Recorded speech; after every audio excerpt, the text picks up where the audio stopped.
Greetings, loved ones, and welcome back to my channel, and welcome back to my Sextember series here this month, where I'm talking about all things love, sex, and relationships for the entire month of September.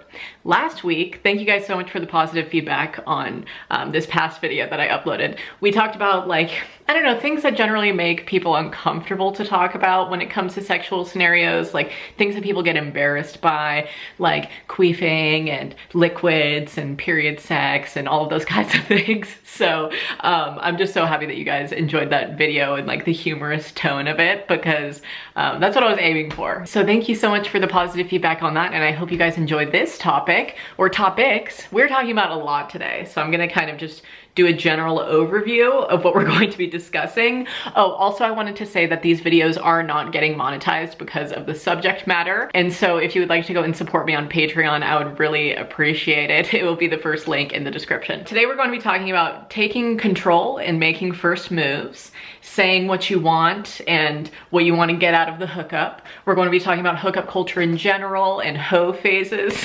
We're going to be talking about safe sex, fear of intimacy or attachment, increasing your sex drive and general libido, sending nudes, favorite toys, positions, and kinks and fantasies, and keeping it fresh in the bedroom in general. This is going to be like a spice up your sex life video, talking about all of the things that you guys sent me on Instagram. It's all going to be anonymous, but I'm going to start off with some of these questions to get us into it, all right? So one of the #1 questions that I've been getting all month long is, hey, I have low libido, or I have a different sex drive than my partner, or I'm on medication and it's making me get a low sex drive as a result. Some people said that they have low sex drive due to their antidepressants or their anxiety medication. Some people said that they have it from birth control, and some people said that they just generally have a higher sex drive than their partner, or vice versa. So Finley and I actually talked about the sex drive difference question in our relationship Q&A, which I will link on the screen if you guys haven't seen that. And we were basically just talking about in that, like, if you aren't on the same sexual page, I guess, as your romantic partner, then it's not your job to pressure them into sex, because that's fucked up, you know? People should want to be with you because they want to be with you. You shouldn't guilt them into having sex.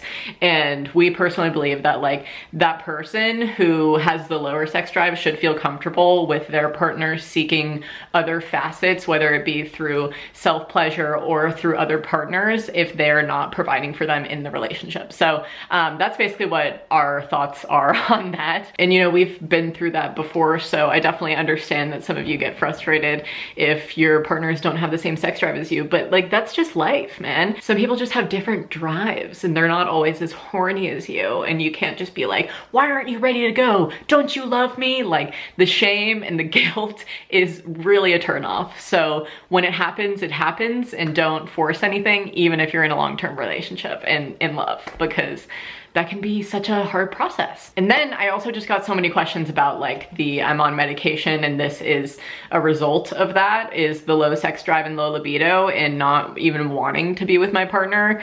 And I feel like a lot of women face this when they go on hormonal birth control, which is part of the reason why I'm not on hormonal birth control anymore, because, you know, I'm not advocating for everybody to go off of birth control. But if you are like really upset with the way that it fucks with your hormones like I was, then, you know, you can always explore that and explore other options or non-hormonal birth control options and being responsible in other ways. Because all of these things, these medications like antidepressants or anti-anxiety medication, or even like antibiotics, they can completely fuck with your inner system and then completely throw off your hormones and your general drive to have sex. So that can be super limiting.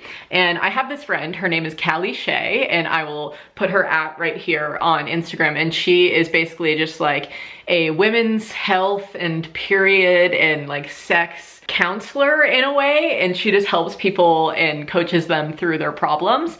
And I think that her Instagram is such a source of valid and wonderful information. She helps a lot of her clients with that. So obviously, if you want to get to the point where you want to work with her, then you can reach out with her. But I found this post of hers and it's basically about low libido and sex drive, and these are her tips to work up your sex drive. Okay, so #1 is obviously working with a qualified healthcare professional to balance your hormones. So that could could be someone like Callie or someone like talking to your gynecologist and being like, hey, I'm having this as a result of what I'm taking, of this birth control that you prescribed me. So what can we do in the bedroom to spice that up? And maybe they will have some helpful tips for you. She also said what I mentioned earlier is explore coming off of hormonal birth control and educate yourself on what it does to your body.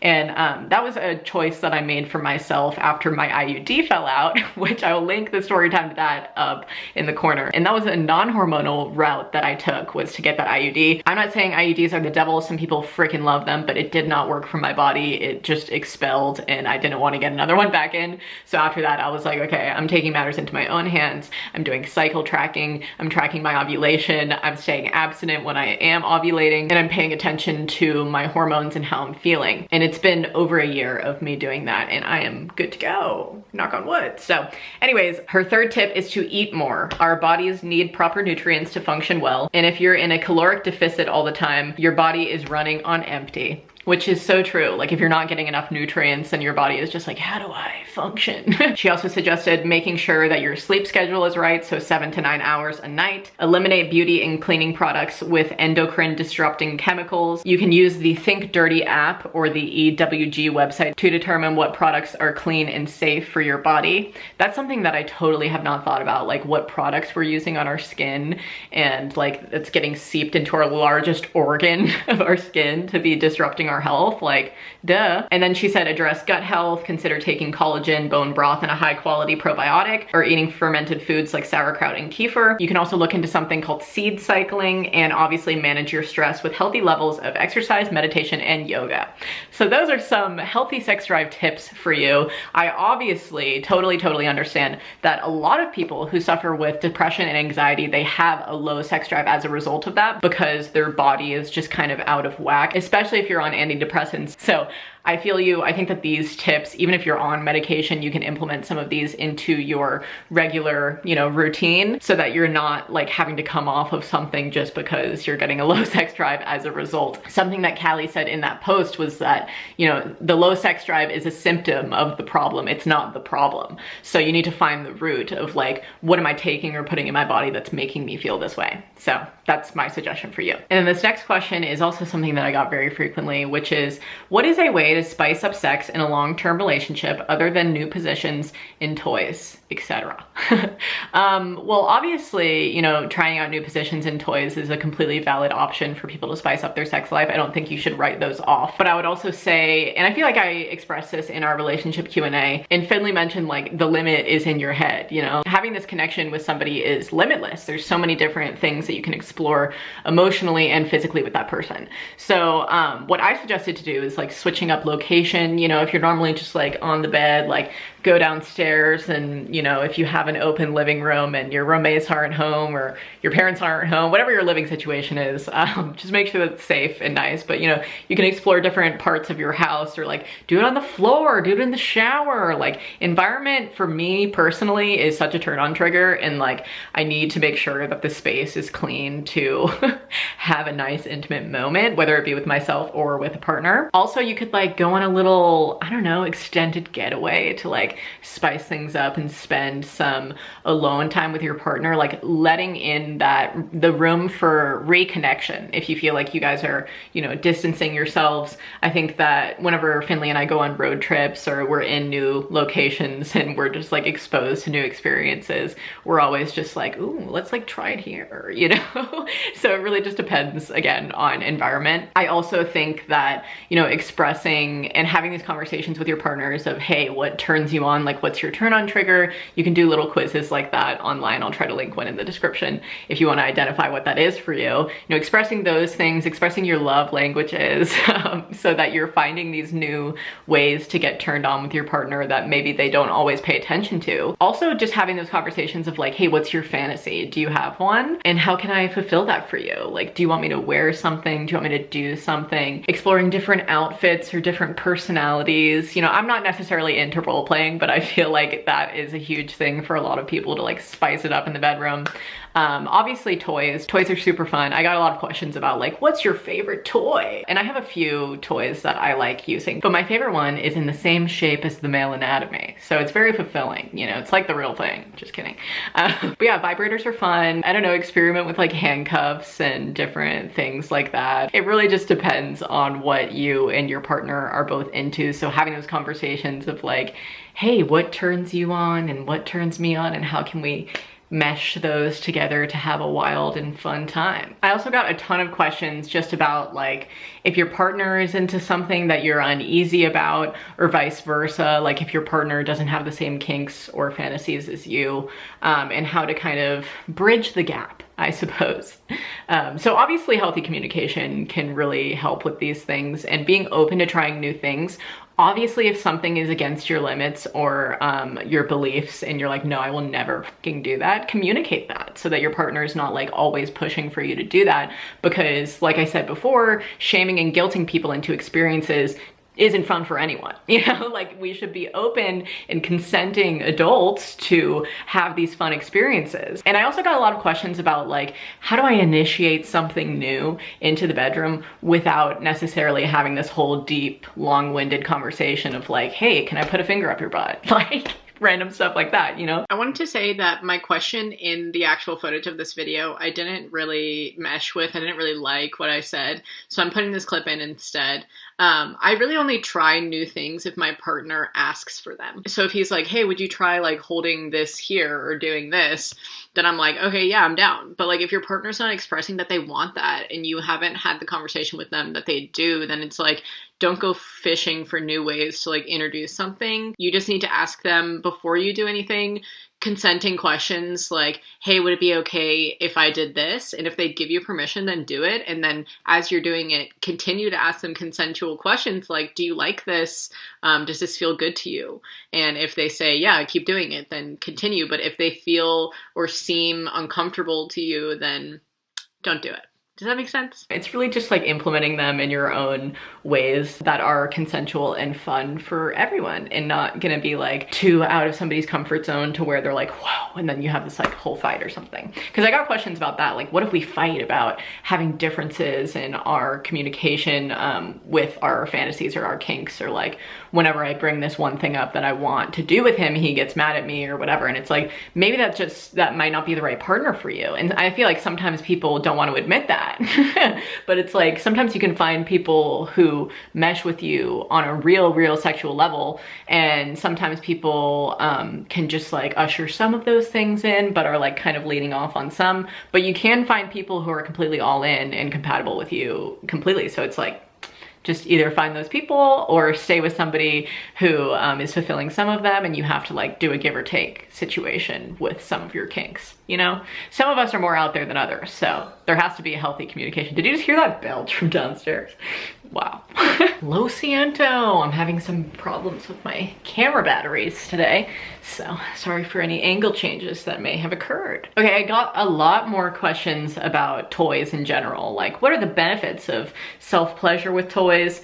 Please talk about how fun toys are. I wish I had a nice toy brand deal to like implement into this section right now, but a girl can dream, right? I get a lot of my toys online and I have a couple of them that I like, but I do find that some of them like die or break after a while. And as for where to get reliable toys that aren't just going to fall apart on you and are good companies to support, I just found this article that Thinks actually made, like Thinks Period Panties. They have a blog where they put this entire post up of not only how to recycle and reuse or like repurpose your sex toys if they broke and no longer work on you. In the article, it says where to take them after their life has already lived, and it also gives you some good options of sustainable or solar powered or like these really cool ideas of sex toy companies who are kind of breaking the barriers of regular just plastic sex toys. So anyways, I'll link it in the description.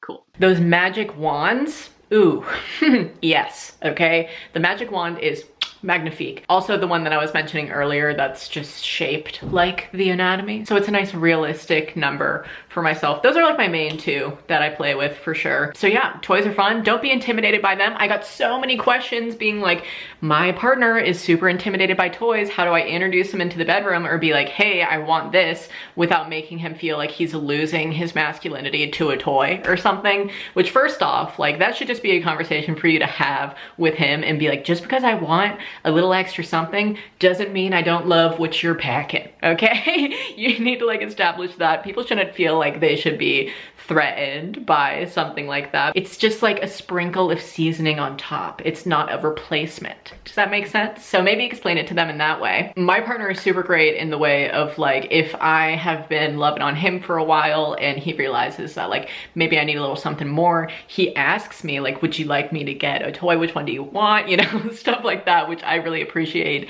And sometimes I'm not even thinking in that way, and then I do have it and I'm like, oh my God, yes, this is so much fun. Like the combo of the two, like the real person and this fun thing that I use on my own and know how it pleasures me, like great combo. So that's my toy PSA for you. So if you're scared of them, don't be. If your partner's scared of them, have a conversation of it being the seasoning on top, okay? Okay, this kind of refers to a question that I was addressing earlier about having different sex drives. If somebody's not open to intercourse at that moment, how to not feel rejected by your partner if they're not interested.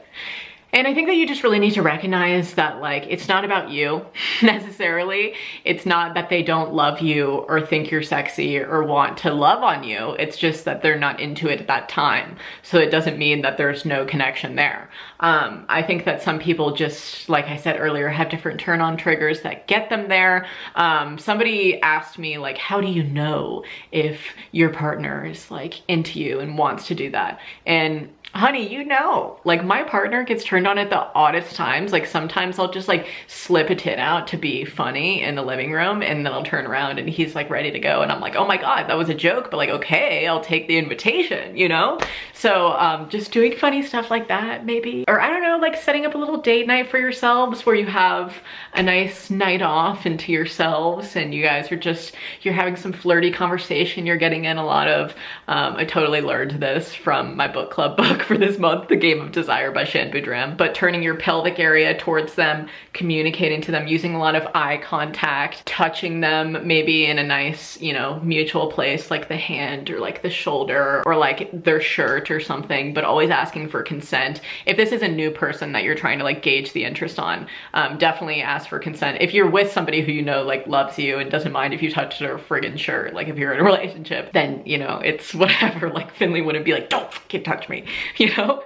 But if you're like flirting with somebody at a bar or something, asking them a consent question like, your shirt looks so soft, can I touch it? And then like doing that so you get that kind of physical connection, gauging interest. Locking eyes with somebody 3 times generally registers in their brain that you're interested in them. And so if they don't come over after making eye contact with them 3 times, then it's like, move on. That was a side note, but those are some tips that I learned just about like gauging interest in general with partners. And then I also got a ton of questions about just like routine positions with partners. Like we just lay down and he just does all the work and then we're done. And you know, there's just so much more. Like I said, there's so much more to be had with your partners on an emotional and physical level. I got a lot of questions about like fear of intimacy with partners, whether they be a long-term or just a hookup. And I think that it's really nice to have that emotional connection with somebody if you're allowing yourself to do that. Like locking some nice eye contact and like rocking their world and having it be memorable and like a healthy, fun, consensual hookup. You know, you don't have to feel shame or guilt after you hook up with people. So I feel like I'm kind of getting into like a bridge of 2 questions here. But if you feel you're stuck in a routine, first communicate that to your partner and just be like, I just feel like we do the same thing every time. I'm wondering if we could try this, you know? And maybe they'll be interested in trying something else because they don't want you to feel like they're stuck. And maybe they are also feeling the same way. So then you guys can have that mutual, like, yes, we are, let's go do it on this chair, or I can tie you up, or like, what, I don't freaking know what you're into, okay? Just do whatever. But yeah, I think like finding that confidence in yourself to be like, okay, I'm not okay with this anymore. I'm tired of this same routine. It can be hard for people, but like, have a nice in-person convo in the mirror with yourself, being like, you got this, bitch. A little pep talk, you know? You got this. We're going to be a sexy lioness tonight, or whatever. Like, come on, queen, come on, king. Let's go and get after it. We get in it tonight, and just like hype yourself up. Maybe get some nice moisturizer and like seductive scents on, and like put on your favorite sexy lingerie, like whatever you need to get there to feel like that confident queen or king or whatever, do that. Okay, and then I feel like that will kind of trickle into just like being that sexy person in the bedroom, being like, I want this, and let's try this. And I think that, you know, once you just take that jump of like asking for what you want, it's so liberating, because you're like, yes, I could have been doing this every time.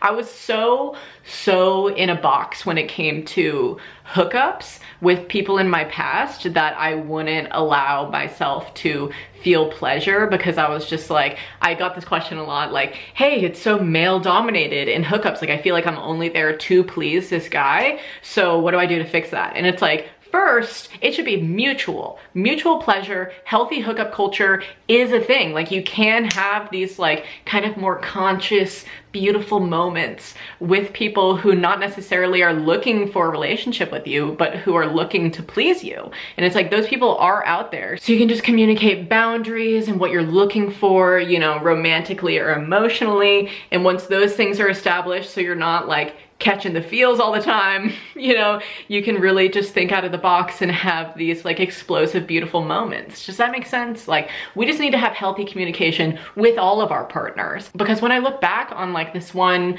fuck buddy that I had, I'm like, okay, I was pretty good at communicating when I wanted to see him. I'm like, okay, I'm coming home for these dates. Let's make a window. Okay, dude, like doing these things. And I was talking about this in my last video, but one time I was on my period and I was just like, okay, let's just like do it in the shower. And he wasn't down. And I was like, okay, well, maybe he's just not that interested in like fulfilling me, but he's looking to be fulfilled. And I had this one moment where I was just pleasuring him, and I was so trying to get something reciprocated back that he was not willing to give. And he was like, I mean, you can do whatever, but I'm just gonna sit here and take it. And I was like, and I had this moment. I actually texted Finley after that incident when we were just friends, and I texted him the next morning and I was like, I need some guy's advice here. Like, what do I do in this scenario? Like, I thought I communicated everything. I thought I was telling him what I wanted and that I would be getting something else out of it. But like, is it normal that he just responded in that way? And he was like, no, dude, that's not normal. Okay, like, if you are with anybody in a sexual connection, you should have the mutual respect to communicate to them, hey, I'm just not into it tonight. Or, hey, I don't want to see you in that way. Or, hey, like, let's just stop doing this. You know, like, you need to have healthy communication with these people to have a healthy hookup culture, to where you're not feeling used or dirty or shameful afterwards. Like, I don't want that. I was just looking for an O, you know, like, jeez. So if you're experiencing any of those things with your hookup partner, I feel you. I've been there. There are more people out there for you to get hanky-panky with who will be fulfilling your needs in a real ass way. So yeah, and maybe one of them will eventually lead to something else down the line. You never forget now. And that being said, I want to talk briefly about safe sex and how if you are in a hoe phase, if you will, I don't really like to refer to people being sexually active as being a hoe, because I feel like sometimes people, I don't know, put a negative connotation on that. But I also at the same time like to take those words back and be like, yes, I'm a hoe. Yes, I'm a slut. What else do you want to call me? Here we are. I don't know why I have this itchy spot on my neck. I don't really know what occurred there, so I'm just gonna try to cover that one up. But yeah, I don't feel like you should be shameful for having large body counts or whatever. It's like, people just have different drives. People have a lot of partners or they have less partners. Like Finley and I were talking about this yesterday. You know, what is like a normal amount of partners to have in your sex life? I don't freaking care what you do as long as you're being safe, okay? So this all being said, you know, get checked. Ask your partners that you're with if they were checked. When I first started seeing Finley, I was like, are you tested? Oh, no? Okay, I'll be making you an appointment. Or like, I will sit here and make sure that that appointment is confirmed and that you go. And when you're clean, okay, then let's go. And obviously just like being mindful, using condoms, using whatever level of protection, whether it be birth control, you know, having an IUD, using the FAM method, whatever it might be. Just being educated and not being fucking silly. Don't be a silly willy, okay? Otherwise, you should not be having sex. Okay, now that that talk is over with, I felt like that was needed. People were asking a lot about just like keeping it fresh in long distance relationships. And this is where I think nudes come into play, because I mean, like, I love a good sexy pic. I'm in a relationship with my partner where I'm like, okay, yeah, that's nice. I would love to reciprocate that with you every now and again, especially when we're not seeing each other. I think that that's very nice to have in long distance relationships, is like, you know, sexy FaceTime calls, or like a sexy Skype session, or a sexy pic every now and again. You know, it's like, if we're consenting adults, do whatever the heck you want. Nudes are not the problem. Revenge porn is the problem, okay? People using those things against you. So like, obviously exchange those things with people that you trust and that you love and you know aren't gonna fuck you over in the end. And sometimes you don't know that, but you know, it's their issue if they're feeling that way. Like, I love my body. I love to feel hot, take pictures of myself and do whatever, even if it's just for me. Like, sometimes I don't even send them to my partner, you know? I just like take them for me. And I think a lot of people do that. And so it's like, own that shit, okay? And if you're feeling sexy and you want to send your partner a sexy pic and you feel confident in the fact that they're going to hold on to it and be responsible with it, then fucking do it, okay? And if you're of consenting age, because please, if you are under the age of 18, do not do that shit. It is no good. And I think that's pretty much what I wanted to talk about today. I think I discussed all of the things that I wanted to and that you guys wanted me to. I'm going to be making another video probably on Friday about beginners to their sex life, late bloomers, if you will, what I wish I knew before I became sexually active. So that will be going up this week. And then I also want to do that video on intimacy after trauma. And so I will be making a video on that. So I think that's going to be my last 2 videos for Sextember. But any other questions you can leave for me down below or DM me on Instagram and I will try to answer them. Thank you so much for watching this video and for watching my Sextember series. I've been getting some real positive feedback from you guys, so I really appreciate it. Go and become a patron of mine if you want to support me and support this series specifically, because like I said before, not necessarily making it back with this. But I'm really happy that it's gauging your interest, and that's really all I care about, is that you guys love what I'm putting out and that it's nice and reciprocated what we're doing here, because I love it, you love it. Let's eat it up. Give this video a big thumbs up if you enjoyed it. Subscribe to my channel if you're not already. Ring the notifications bell if you would like to be notified when I upload. And until that next upload, stay smiling. Bye guys. And stay sexy. I've got such a dirty